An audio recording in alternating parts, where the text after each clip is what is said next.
बच्चों, मेरे चैनल ज्ञानदीप में आपका स्वागत है। आज हम फागुन में सावन का क्वेश्चन आंसर करेंगे। तो चलिए चलते हैं मौखिक में। क्वेश्चन नंबर 1, कवि किस बात पर आश्चर्य कर रहा है? फागुन के महीने में अचानक सावन के आ जाने पर कवि आश्चर्य कर रहा है। क्वेश्चन नंबर 2, बादलों के आने पर क्या हुआ? बादलों के आने पर वर्षा हुई और चारों तरफ हरियाली ही हरियाली छा गई। क्वेश्चन नंबर 3, वसंत ऋतु में प्रकृति कैसी दिखती है? वसंत ऋतु में प्रकृति दुल्हन की तरह सजी हुई लगती है। चारों तरफ हरियाली ही हरियाली होती है। पेड़ पौधों में फल फूल लगे होते हैं। चारों तरफ चिड़ियों का चहकना, तितलियों का फूलों पर रस लेना, भंवरों का गुंजन, ऐसा लगता है प्रकृति गीत गा रही हो। चारों तरफ खुशियां ही खुशियां होती है। क्वेश्चन नंबर 4, होली में क्या गाने का मन करता है? असमय वर्षा होने से प्रकृति इतनी सुंदर हो जाती है कि कवि को होली में सावन के गीत कजली गाने का मन करता है। लिखित क्वेश्चन नंबर 1, असमय वर्षा होने से कैसा लगता है? अपने शब्दों में एक अनुच्छेद लिखिए।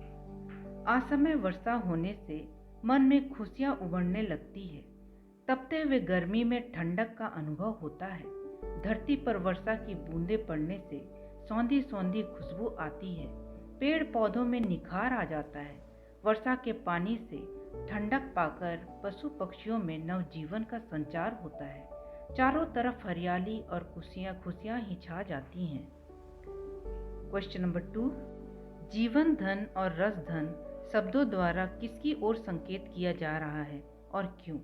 जीवन धन और रस धन शब्दों द्वारा बादल की ओर संकेत किया जा रहा है, क्योंकि जीवन धन और रस धन दोनों का संबंध बादल से है।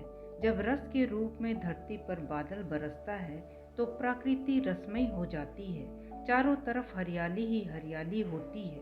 बादल के बरसने से जो सुख शांति मिलती है, उससे हर एक मनुष्य को जीवन मिलता है। क्वेश्चन नंबर 3, कष्ट के बिना सुख का भी कोई अर्थ नहीं होता, ऐसा क्यों कहा गया है? कष्ट के बिना सुख का कोई अर्थ नहीं होता, क्योंकि जीवन सुख और दुख दोनों से बना है। यदि जीवन में केवल सुख ही सुख हो तो दुख का मूल्य कोई समझ नहीं पाएगा।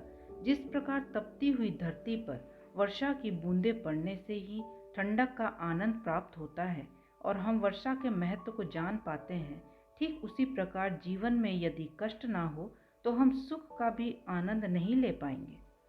क्वेश्चन नंबर 4 का 1, सुबह उड़ी थी धूल, शाम को घिर आए बादल।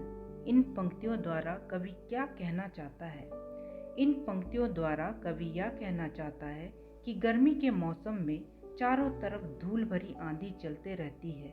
चारों तरफ तपन और सन्नाटा छाया रहता है। ऐसे में शाम को अचानक बादल घिर आते हैं और वर्षा होने लगती है। वर्षा के होने से चारों तरफ ठंडक, हरियाली और खुशियां फैल जाती हैं। नंबर 2, सौंधी सौंधी मिट्टी महकी, गमक उठा उपवन। इन पंक्तियों में कवि किस तरह के वातावरण की कल्पना कर रहा है? इन पंक्तियों में कवि वर्षा से होने वाली वातावरण में परिवर्तन की कल्पना कर रहा है। वर्षा की बूंदें जब धरती पर पड़ती है तो मिट्टी गीली हो जाती है और उससे सौंधी सौंधी महक निकलने लगती है और उसकी महक से सारा उपवन महक उठता है, खिल उठता है। चारों तरफ हरियाली छा जाती है। चारों तरफ खुशियां छा जाती हैं। भाषा से क्वेश्चन नंबर 1, इन शब्दों के लिए समानार्थक शब्द लिखिए। पुलक, प्रसन्न, अली, भंवरा, सौंधी, भीनी भीनी, गमक, महक, थिरकना, नाचना, घन, बादल। क्वेश्चन नंबर 3, दिए गए शब्दों की सहायता से वाक्यांश के लिए एक शब्द लिखिए।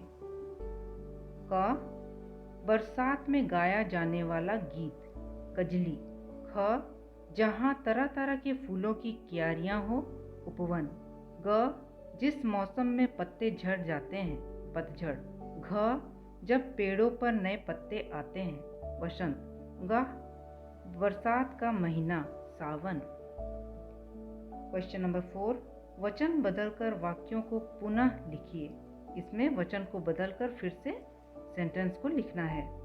1, बच्चा खेल रहा है, बच्चे खेल रहे हैं। एक वचन से बहुवचन करना है तो बच्चा एक वचन और बच्चे बहुवचन होता है। बच्चा खेल रहा है, बच्चे खेल रहे हैं। 2, बंदर पेड़ से नीचे कूद पड़ा, बंदर पेड़ से नीचे कूद पड़े। बंदर रहेगा, पेड़ के नीचे कूद पड़ा का पड़े हो जाएंगे।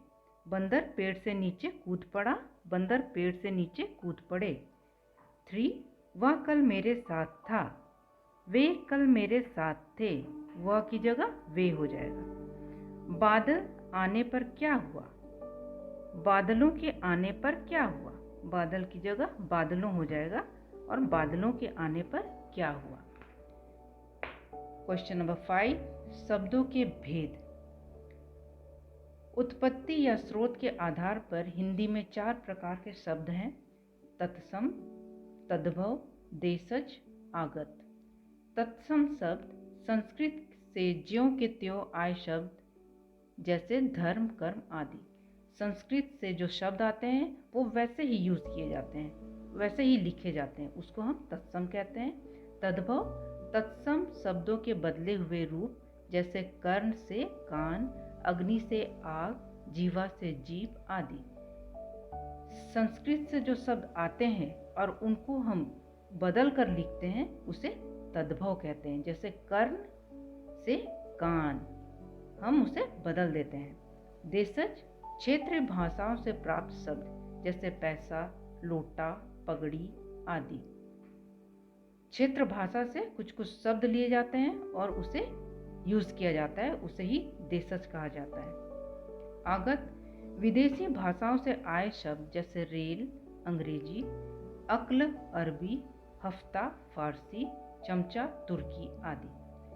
ये शब्द जो है विदेशी शब्दों से लिया गया है, जिसे आगत शब्द कहते हैं। तो चलिए, दिए गए तद्भव शब्दों के तत्सम रूप लिखिए। यहाँ तद्भव शब्द दिए गए हैं, उसको तत्सम में बदलना है।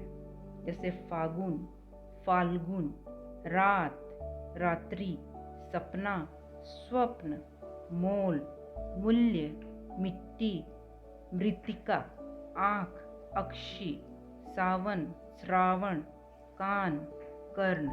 तो बच्चों, ये आपका फागुन में सावन का क्वेश्चन आंसर विद ग्रामर खत्म होता है। नेक्स्ट वीडियो में फिर से मिलेंगे नया चैप्टर के साथ। Thank you.